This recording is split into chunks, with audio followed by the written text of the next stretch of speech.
Oral questions. Questions orales. L'honorable chef de l'Opposition. The Honourable Leader of the Opposition. The Prime Minister isn't worth the chaos after 8 years. His Minister of Immigration admits that housing and services are overwhelmed in Quebec because of the asylum seeker crisis. This followed the decision by the Prime Minister to remove visas for Mexico, which caused the number of asylum seekers to go sky high. So only 11% are accepted as real refugees. Will the Prime Minister cancel his decision and restore order in our system? The Honourable Member of Immigration. Comme vous le savez. Mr. Speaker, as you know, this type of decision has to be taken seriously. We must have completed diplomatic measures with Mexico. No statement will be made in a rush in the House of Commons. The Honourable Leader of the Opposition. The Prime Minister is not worth the chaos or the crime. Auto theft is a federal crime. His decision to amend the criminal code to free car thieves is federal. The poor management of ports is federal. And cars can be sent to organized crime and terrorists. The RCMP is responsible for organized crime and is also a federal responsibility. Will the Prime Minister reverse his poor management and changes to the federal criminal code to stop the crisis that he has caused? The Honourable Minister of Public Safety. Mr. Speaker, I know that the Leader of the Opposition likes to invent blame for everyone. Perhaps I can correct his question by saying that we are, of course, working with provincial partners in Ontario, in Quebec, on this very important issue. We've invited for next week ministers responsible from provinces, police, industry, insurance companies. I had an excellent meeting with the Conservative Premier of Ontario, and we will do even more to crack down on this problem. The Opposition. Lots of meetings, lots of photo ops, lots of spending, lots of car theft. Yeah. After 8 years, this Prime Minister is not worth the car theft crime, which is up 300% in Toronto and 100% in Montreal. This is a federal problem. It's his mismanagement of federal ports that allows our cars to be stolen and sent abroad. His quick release of criminals on catch and release who steal our cars is a federal matter, and his mismanagement of our federal police force, which is responsible for organized crime. Will he reverse his failures so we can stop the car theft? The Honourable Minister for Public Security. Again, Mr. Speaker, the Leader of the Opposition forgets one important thing that this government did. In collaboration with the provinces from coast to coast, we strengthened bail conditions to ensure that precisely the circumstance that my honourable friend continues to repeat inaccurately is not the case. And I was very pleased that Premier Ford thanked our government at the event yesterday for working with them constructively to put these auto thieves behind bars and do everything we can to bring an end to this unacceptable practice. The Honourable Leader of the Opposition. Here are the facts. They brought in catch and release bail. They reversed part of it. But guess where catch and release remains in place even after their most recent bill? Car theft. Whoa. So car thieves can still get catch and release same day bail because of this Prime Minister's amendment to the federal criminal code. Ports are federal, he mismanaged them. The RCMP is federal, he mismanaged that. The criminal code is federal, he brought in catch and release. Won't he own up to his failures, reverse these decisions so we can keep our cars? The Honourable Minister for Justice and Attorney General for Canada. Mr. Speaker, yesterday when the Minister of Public Safety and I were with the Premier of Ontario, what we announced was $121 million of funding to help with attacking crime in places like Ontario. What that will do will help to stop this flow of what we're seeing in terms of auto theft.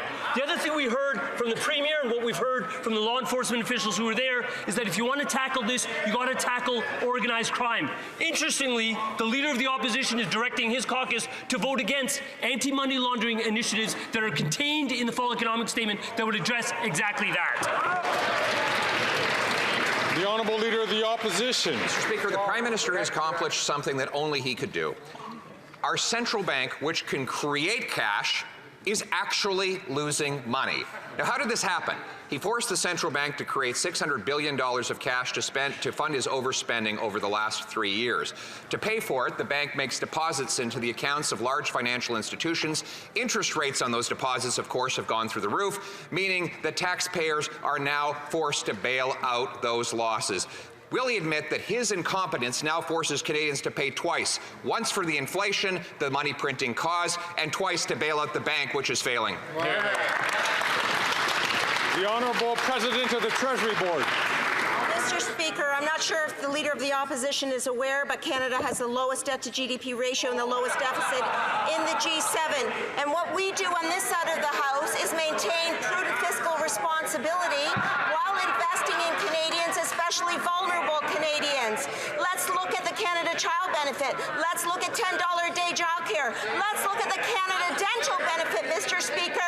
On this side of the House, we actually have compassion for Canada.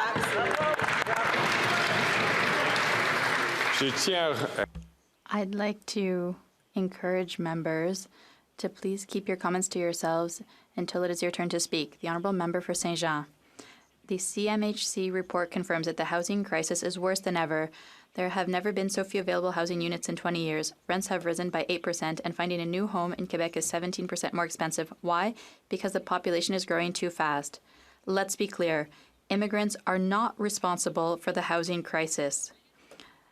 The Liberals are, with their out-of-touch immigration policies. They've gotten us all in trouble, starting with immigrants.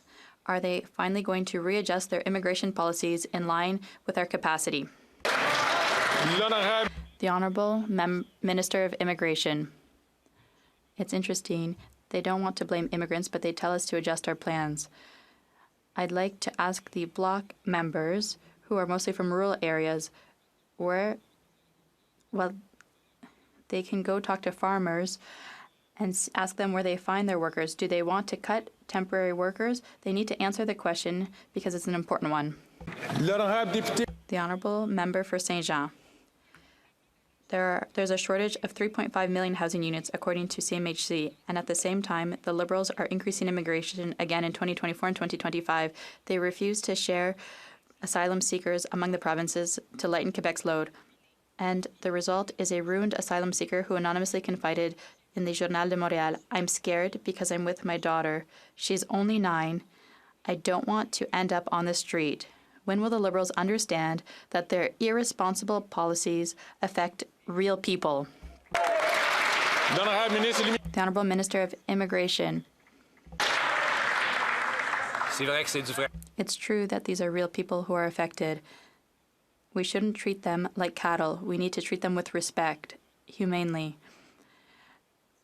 We do encourage asylum seekers to go to different provinces when they ask to, but we need to treat people respectfully, and that is why yesterday I announced over $300 million to house asylum seekers. Canada is receiving people at this time in history. The Honourable Member for Rosemont-La Petite Patrie.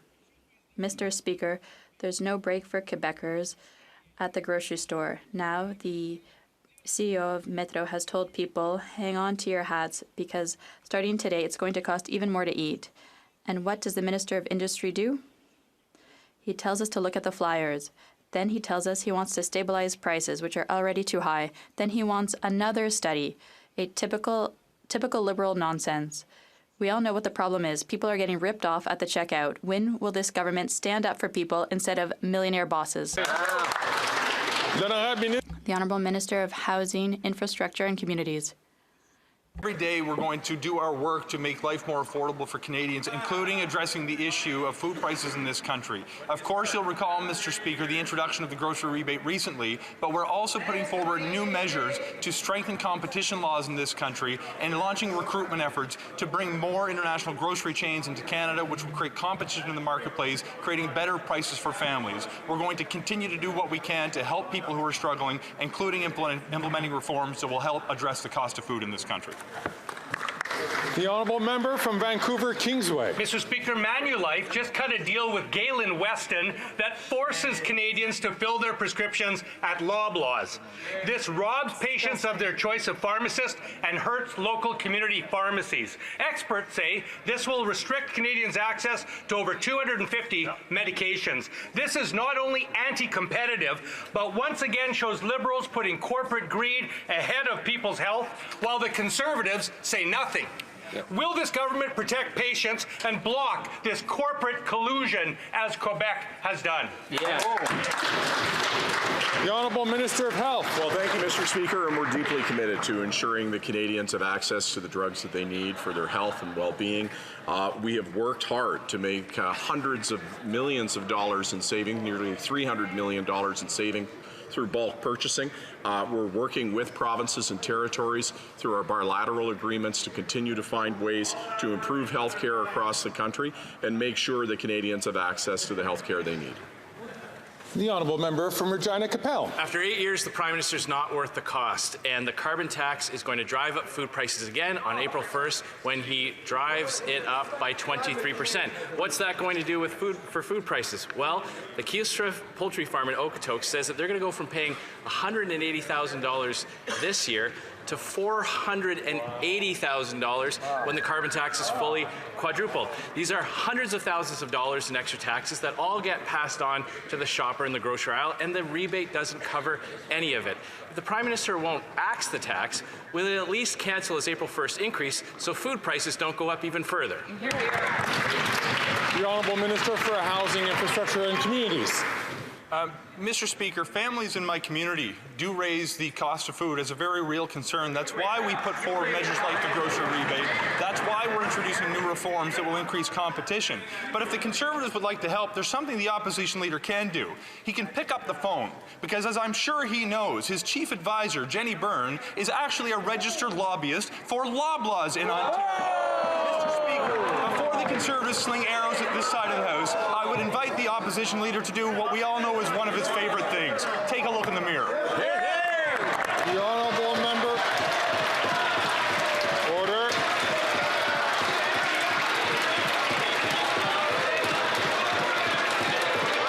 Order.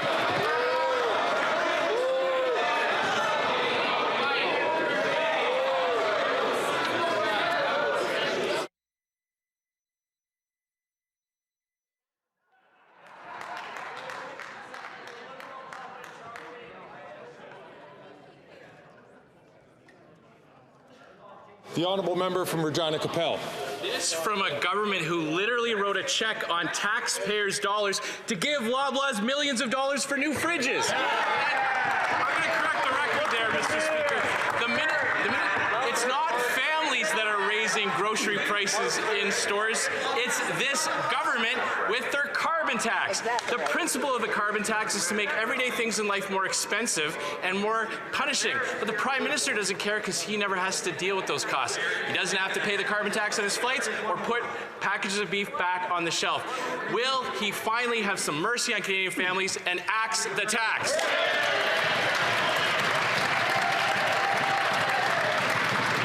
The Honourable Minister for Housing, Infrastructure and Communities. Mr. Speaker, I'm sure you'll agree with me that it's hard to accept criticisms with the Conservatives when the person responsible to run their campaign is getting paid on the side to lobby two governments, Loblaws, the giant grocery chain that is actually causing families to pay so much more for groceries than they were previously. On this side of the House, we're going to put measures on the table that are going to help put families put food on the table. The Conservatives will align themselves with big grocery chains. We're going to do everything we can to make life more affordable. Hear, hear.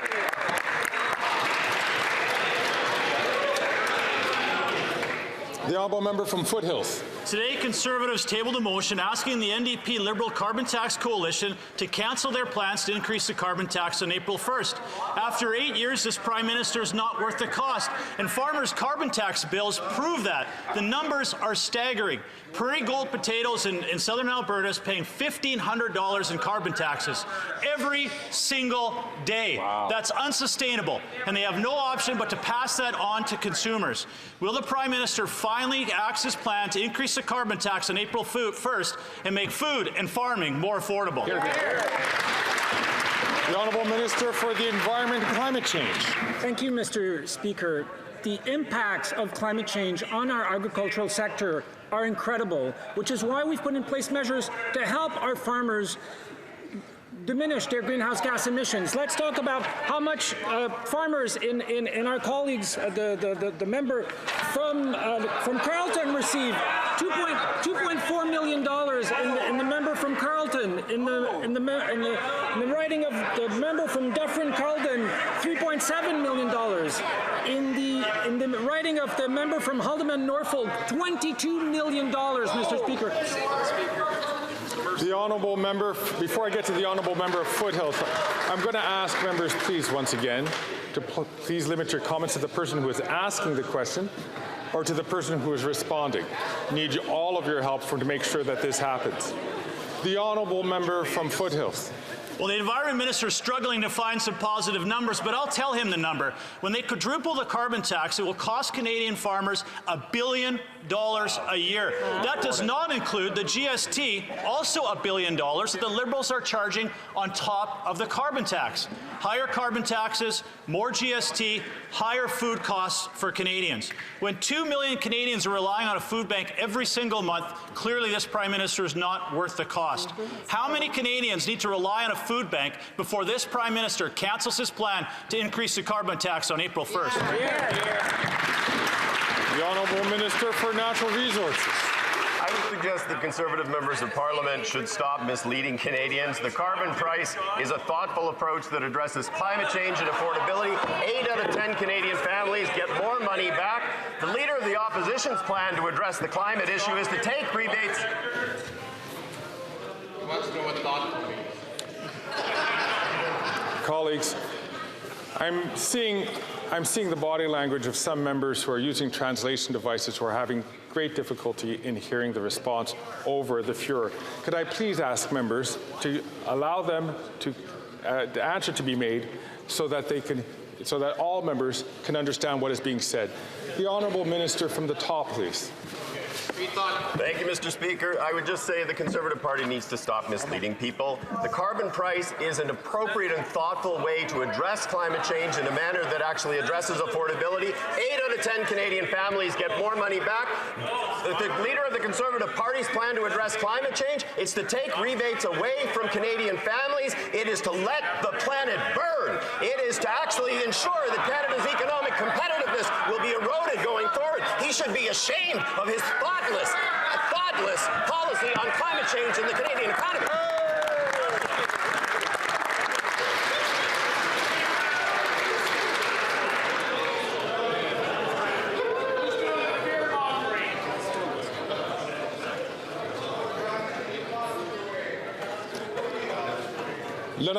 The Honourable Member for Mégantic-l'Érable. What he should be ashamed of is that after 8 years of this Prime Minister, food banks are overwhelmed. Too many Canadians don't have the means to feed themselves. It will be even worse on April 1st because the Prime Minister will make families even poorer with a new hike on the carbon tax. The Bloc will support this tax hike because the Bloc wants to radically increase the carbon tax. Rather than put in place this Bloc's desire to punish families, will the Prime Minister give Canadians a break rather than a bill on April 1st? The Honourable Minister of the Environment and Climate Change. Thank you, Mr. Speaker. Contrary to the Conservatives, we are there to support the agricultural sector with the energy transition to help them produce the food Canadians need and reduce their greenhouse gas emissions. In the writing of the member for Louis Saint Laurent, over $5 million were sent to farmers to help them reduce their greenhouse gas emissions. In Portneuf, Jacques Cartier, $1.2 million And we've spent $1.5 billion on farmers throughout the country. What would the Conservative government do? They voted against all of the support for the agriculture sector. The honourable member for Mégantic-l'Érable. We will always vote against taxes that increase the price of food, that mean that Canadians can't afford to feed themselves. 2 million Canadians are going to food banks now. Yes, Minister of the Environment and Climate Change, we will be voting against measures like that. The Prime Minister, during his one-week trip to Jamaica, his $89,000 trip, surely didn't go to a food bank. If he'd gone, he would have seen how many Canadians can't afford to feed themselves. Will the Prime Minister cut taxes to allow families to not have to cut their food? The Honourable Minister of Environment and Climate Change. Mr. Speaker, the member opposite says he'll vote against. Let me tell you what he voted against. They voted against the Fund for Sustainable Agriculture. Last month, they voted against the fund for the dairy sector. They've voted against helping poultry producers, egg producers, and supply management. What does he vote for? He doesn't vote for farmers. The honourable member for Lac-Saint-Jean.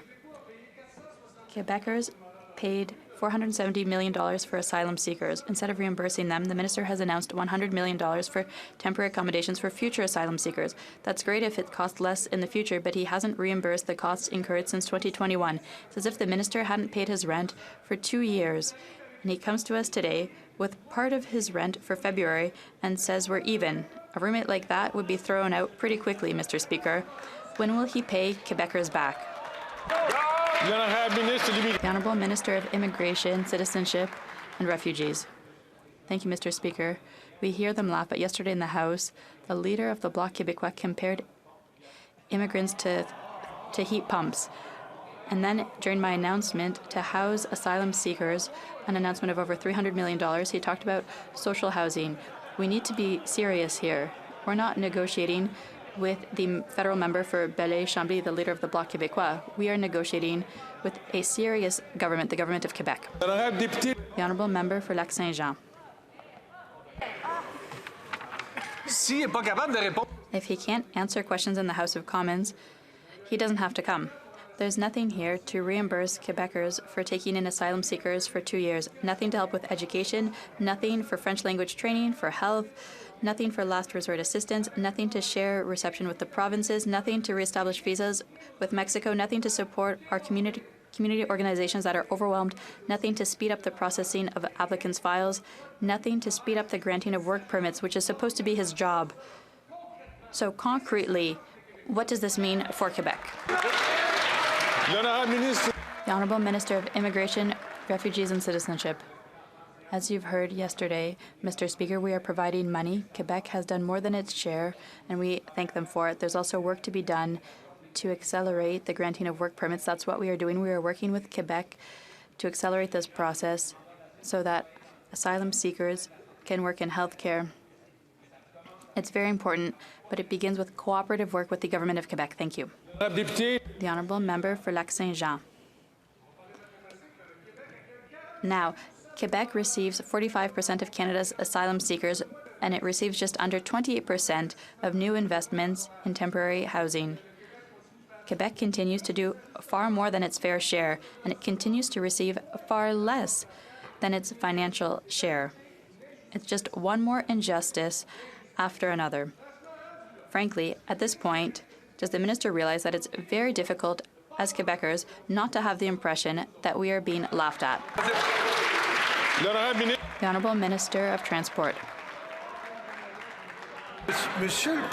Mr. Speaker, the Bloc Québécois isn't doing anything. Aside from asking questions in the House, it's not doing anything.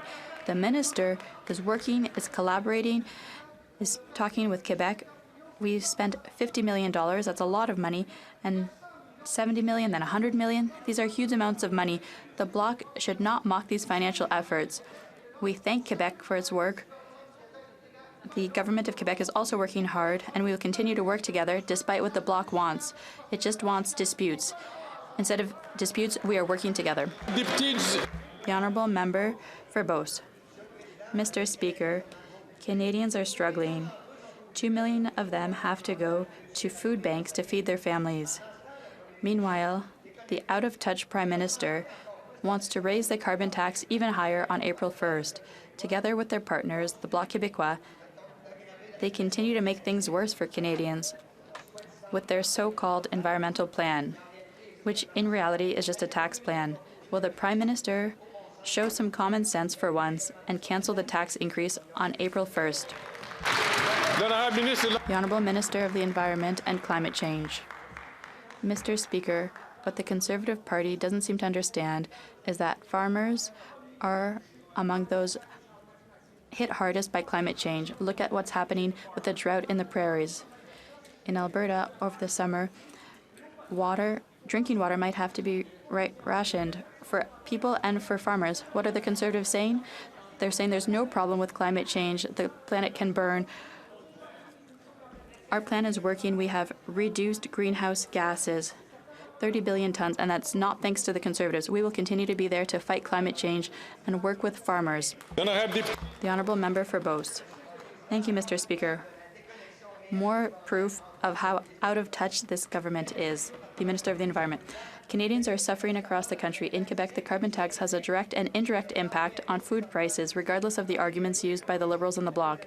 The second carbon tax also adds 17 cents a litre, which directly affects the people of Beauce. Unlike the Bloc, I understand that what's good for Canadians is also good for Quebecers. We need to reduce the cost of producing and transporting food so that Canadians can feed themselves properly. So I ask again, I hope they'll understand this time, will the Prime Minister cancel the tax increase on April 1st? The Honourable Minister of Transport. If he wants to talk about being out of touch, I think he's the most out of touch. He knows very well that the tax doesn't apply in Quebec, the price on pollution. He should know that. But what I want to know is, does he understand the impact of climate change on our farmers? Where was he when there were floods? Where was he when there were forest fires? Where was he when people had to move? He was asleep at the switch. Then I have, the Honourable Member from Renfrew, Nipissing, Pembroke. And Mr. Speaker, after 8 years of these NDP Liberals, my constituents are hurting. Edmund from Whitewater is a senior who lives on $20,000 a year. Since November, he's paid $200 in carbon tax on home heating alone. His quarterly climate bribe was $118. Yet this Prime Minister says that Canadians are somehow getting ahead. This Prime Minister is not worth the cost. Will the Liberals stop the April 1st carbon tax hike so groceries, gas, and home heating don't get more expensive for Edmund? Yeah. The Honourable Minister for Natural Resources. Mr. Speaker, once again, folks are entitled to their opinions, but not to their own facts. 80% of Canadian families get more money back, and it actually works in reverse order to income, so that the poorest people in this country, the most... Once again, colleagues, I'm going to ask you if you could please keep your voices down so that all members, especially francophones who are trying to listen to this through translation, have an opportunity to do so. The Honourable Minister for Natural Resources from the top. Thank you, Mr. Speaker. The Honourable Member knows very well that 80% of Canadian families get more money back, and in fact, it's the most vulnerable that are actually much better off. The Conservative Party would take away the rebate. The Conservative leader in his climate plan is to let the planet burn. In fact, when the member for Calgary Forest Lawn was recently asked on television what is the Conservative Party's climate plan, he said the Conservative plan was to build more pipelines and produce more oil. And they're upset when people call them climate deniers. My goodness.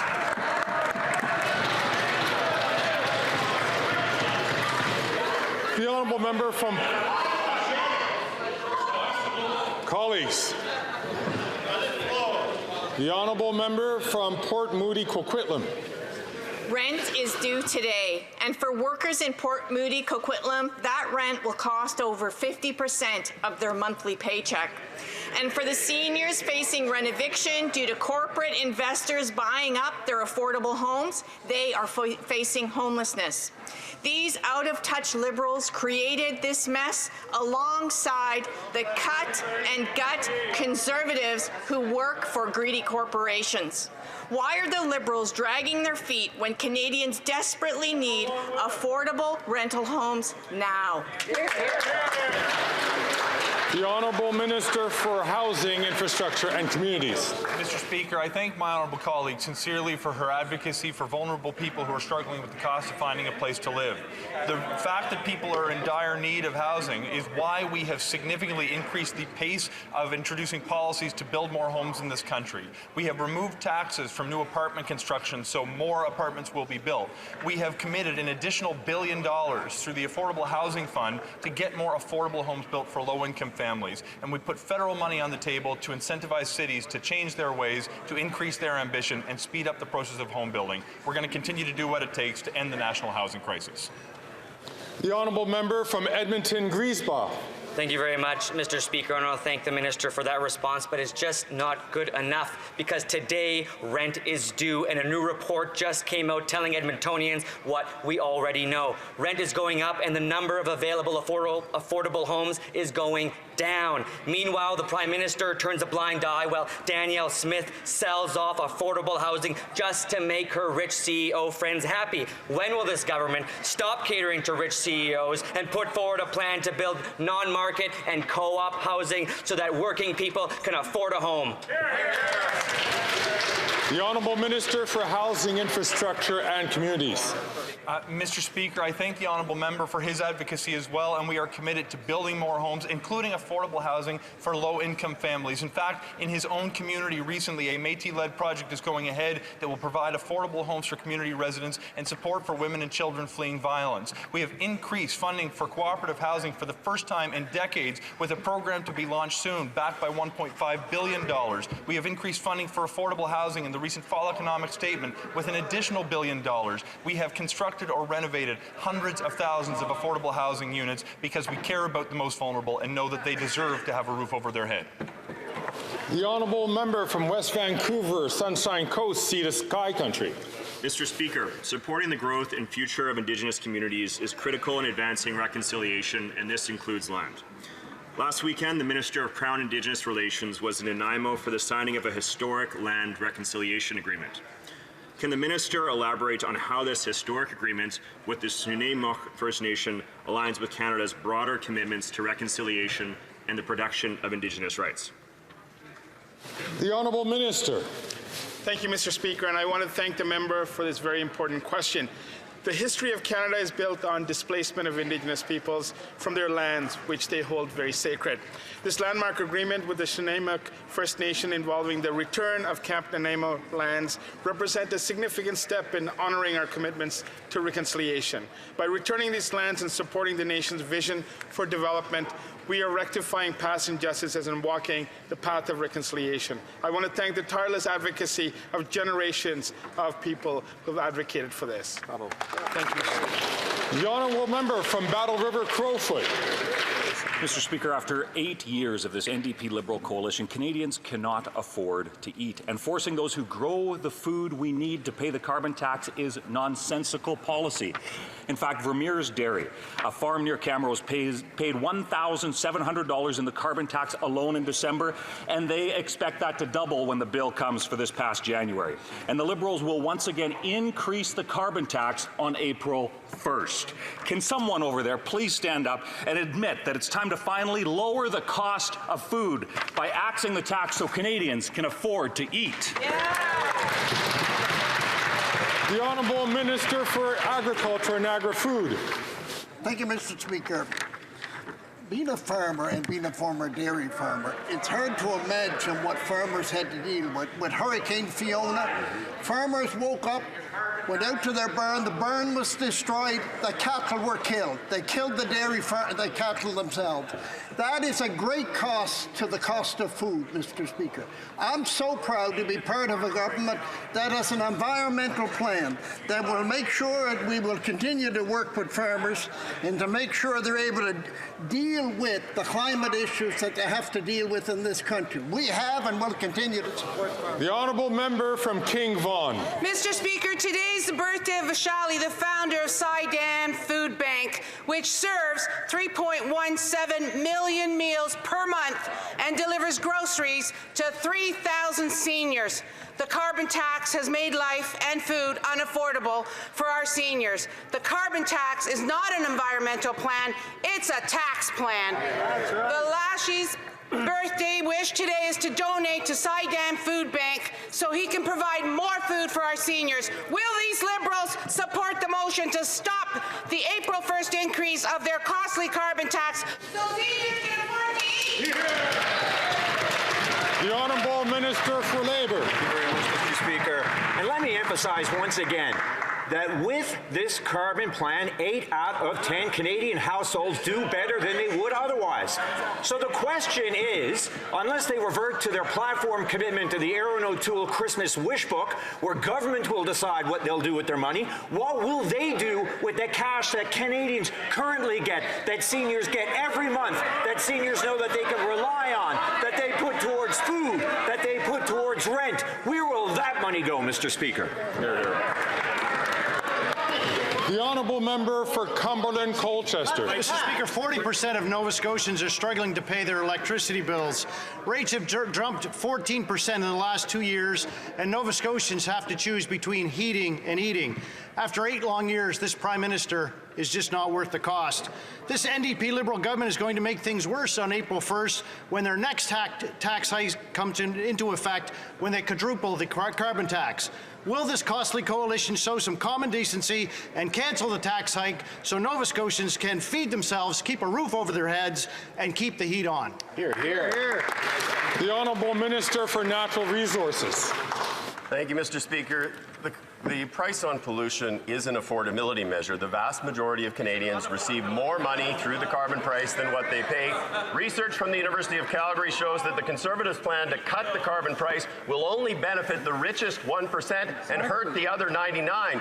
While the Conservatives are fighting to give money to the rich and take money away from those who are most vulnerable, we are building a climate plan that addresses climate change in a manner that addresses... If I could please ask all members to keep their comments to themselves. I've interrupted the minister. He still has 10 seconds on the clock. The honourable member from Cypress Hills Grasslands, I would ask him please to allow the minister to answer without interruption. The honourable minister has 10 seconds on the clock.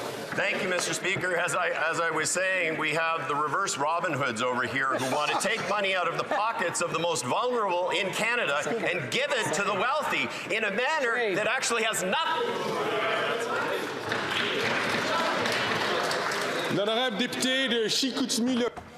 The Honourable Member for Chicoutimi-Le-Fjord. Mr. Speaker, after 8 years of this government, people don't have enough money. Food banks were struggling over the holidays. And now we see the Bloc Québécois fully supporting Liberal policy, and they want to further increase the infamous carbon tax. There's a steep cost for voting for the Bloc Québécois because we know that the Bloc Québécois doesn't understand the reality of our regions. Will the Liberals come back to earth and support our common sense motion to not further increase the tax on April 1st?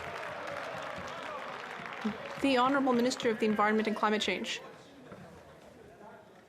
Mr. Speaker, I don't know how many times I've risen in this House to explain to members of the Conservative Party that the federal carbon price does not apply to Quebec. It's that simple.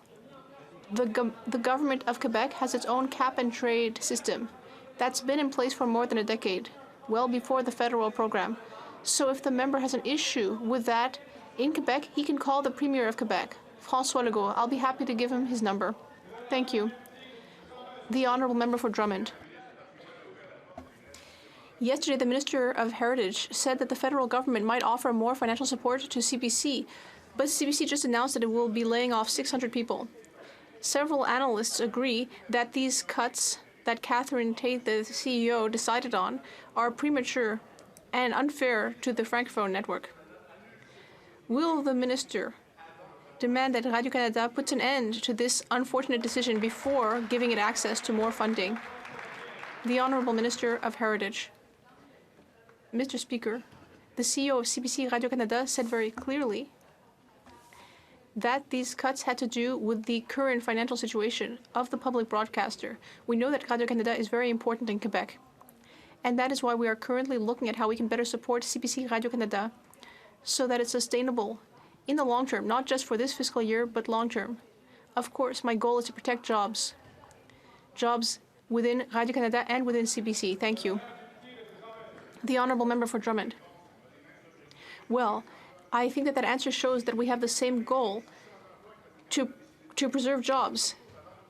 I think that demanding that the 600 jobs be kept at Radio-Canada would be the least of things before giving the broadcaster more money.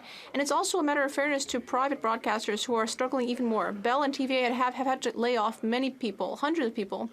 And the Meta News block is also undermining our media.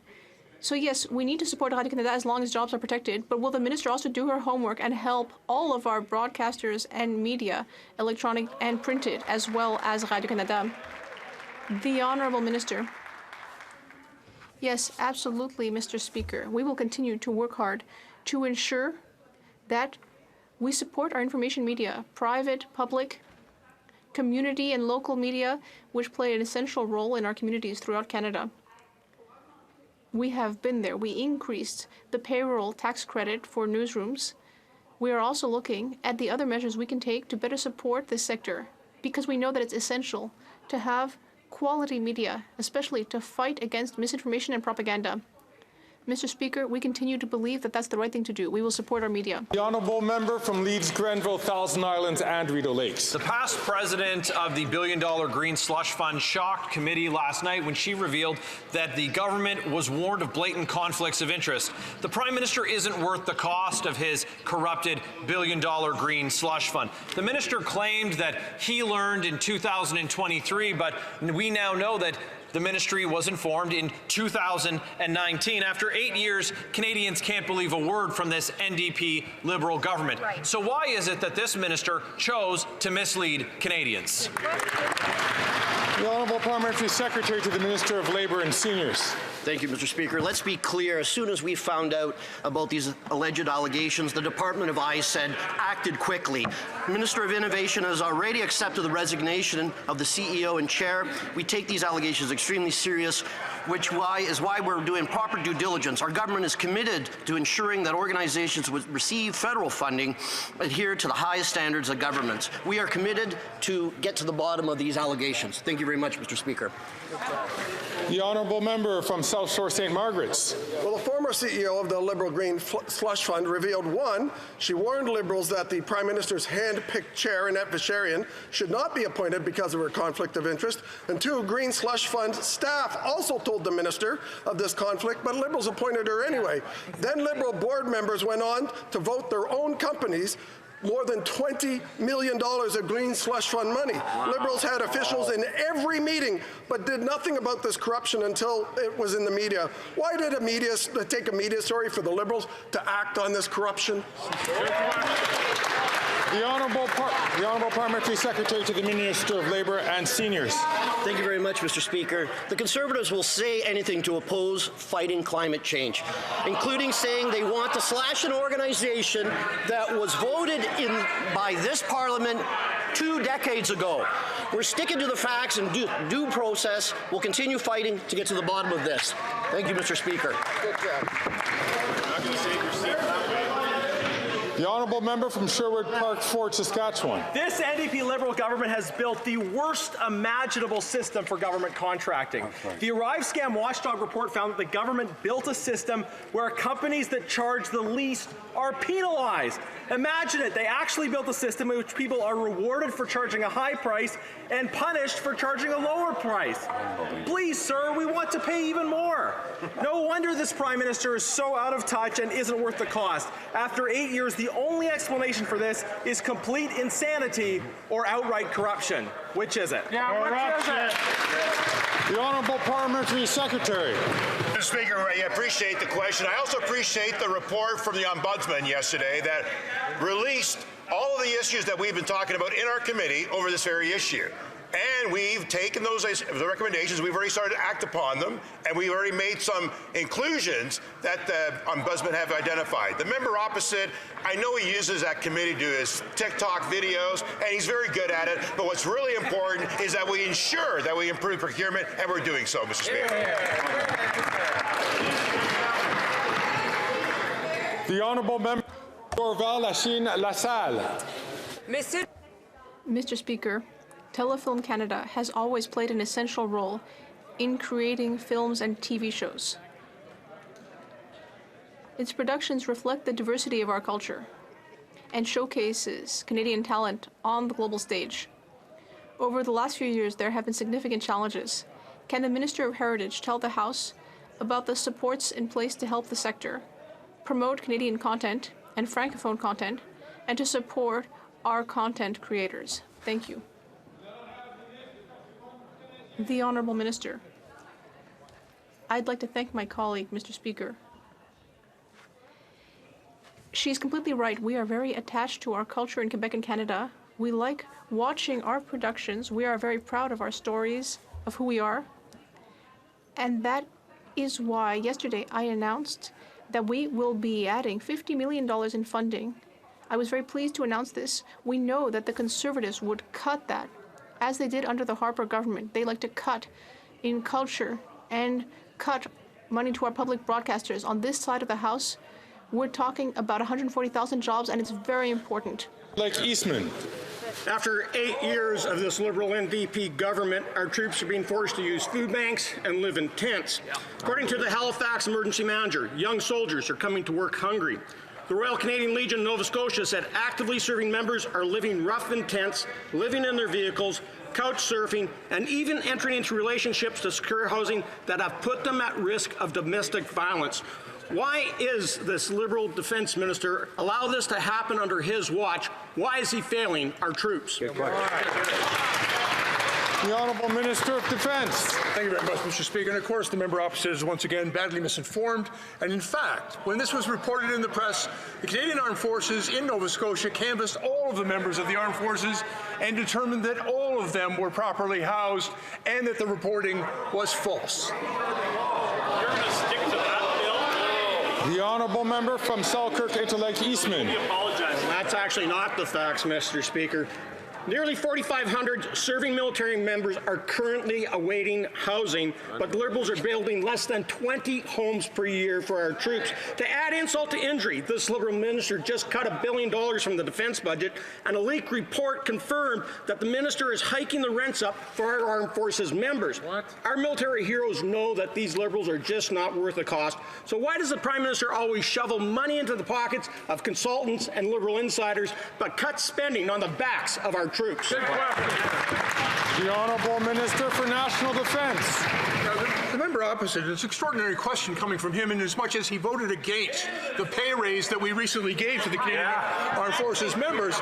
But, Mr. Speaker, he should also be aware that Canadian Armed Forces policy caps rents for all members using armed forces military housing at 25% of their gross income. Mr. Speaker, we'll continue to support through making investments in Canadian Armed Forces housing and all of the supports that he keeps voting against. The Honourable Member from Kamloops Thompson Caribou. Mr. Speaker, auto thefts are up a striking 34.1% after 8 years of this Liberal NDP government. In my home community of Kamloops, there was recently a car chase that ended up with an RCMP cruiser getting rammed. And get this, Mr. Speaker, imagine our shock when the car was stolen. Mr. Speaker, this NDP Liberal government just isn't worth the cost when it comes to your own property and your own safety. When will this NDP Liberal government start putting Canadians and their property first ahead of fancy vacations and meaningless meetings? The Honourable Minister for Public Safety. Mr. Speaker, our government takes the alarming issue of auto theft very seriously. Absolutely. That's precisely why, Mr. Speaker, we invested, for example, with the Government of Ontario and local and provincial police forces, increased resources yesterday to ensure that we're doing collaboratively everything that we can do. We're going to add resources to the Border Services Agency. We're going to ensure that the RCMP can continue to partner in the organized crime work that they're doing. Mr. Speaker, we take this seriously, and we're going to bring this alarming level down very quickly. The honourable member from Kitchener-Conestoga. Mr. Speaker, over 400,000 seniors, 77 and over, have successfully applied to the Canadian Dental Care Plan since our government launched the plan in December. Thanks to the NDP. These numbers demonstrate strong support for this plan, including seniors in my riding of Kitchener-Conestoga. Conservatives voted against funding toward the dental plan, despite 1 in 4 Canadians reported they could not afford the cost of their dental care. Can the Minister of Health please update the House on our work to provide accessible and affordable dental care for Canadians? The Honourable Minister for Health. Thank you very much, Mr. Speaker, and I want to thank the member for Kitchener-Conestoga for his advocacy to make sure that oral health is available for all Canadians. You know, it is now available for those that are 72 and older, and it's going to be rolling out to 9 million Canadians. That's 3.5 million seniors, more than 1 million kids under 18. It's deeply disappointing that the Conservatives are voting against this and looking to get rid of dental care. It's not only essential as a preventative medicine, but for the dignity of seniors who are finally being able to replace their dentures and get the oral health care they need. The honourable member from Winnipeg Centre. Mr. Speaker, this government says it respects reproductive rights, but the closure of Clinic 554 means that Fredericton is without a single provider for a safe, trauma-informed abortion care. Despite the Prime Minister campaigning on keeping this clinic open, he has failed to protect the charter right to abortion. And Conservatives, they are actively threatening this right through backdoor legislation. Abortion rights are human rights. Will the minister enforce the Canada Health Act and protect abortion rights in New Brunswick? The Honourable Minister of Health. Well, ensuring that women across this country have access to the health care that they need to protect their reproductive and sexual health is absolutely essential. And of course, we did withhold funding from New Brunswick because of the lack of funding for Clinic 554. They made the decision on their own to shut down, but we're deeply concerned with the impact that this is going to have on the ability of women to get access to an abortion. I have already reached out to the government of New Brunswick. We're continuing a conversation because it's essential that those services be kept open to women across the country and certainly in New Brunswick. The honourable member from Spadina, Fort York. Mr. Speaker, some UNRWA personnel are said to have participated in the October 7th Hamas terror attack. However, Canada has sent UNRWA $48 million by the time the government got around to suspending its funding. Aside from transparency, timing, and creative accounting, International Development and Global Affairs are now shocked to learn taxpayer dollars have been going to an agency joined at the fanatical hip with Hamas. Mr. Speaker, does the Minister of International Development still think UNRWA is a trusted agency, or has he finally recognized that taxpayers don't like funding an agency linked to a listed terror group? The Honourable Minister for International Development. Mr. Speaker, these allegations are very disturbing. We've expressed our concerns to the head of UNRWA, Philippe Lazzarini. We're encouraged by the fact that the United Nations has launched an investigation. While we wait for the results of that investigation, we are upping our support, increasing our support to the tune of $40 million to support trusted international partners on the ground that are delivering much-needed life-saving supplies. But, Mr. Speaker, what we will not do is jump to conclusions and smear a UN body like the leader of the official opposition. So if the honourable member wants to do that.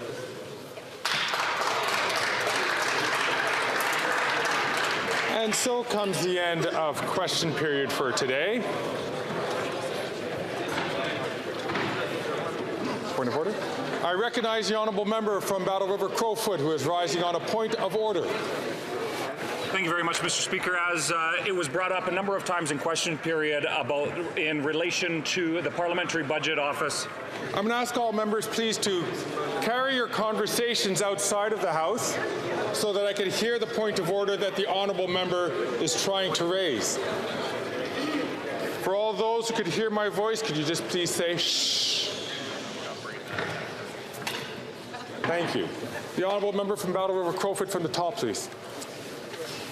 Thank you very much, Mr. Speaker, and I'm always happy to speak up in this place. Mr. Speaker, since it was brought up a number of times in question period, I'm hoping that if you seek it, you will find unanimous consent to table the Parliamentary Budget Officer's report that says very clearly that more Canadians do not get... No, I regret the honourable member. I'm hearing many no's from here. I'd encourage all members, when you're seeking unanimous support, to please negotiate it in advance with the different House leaders.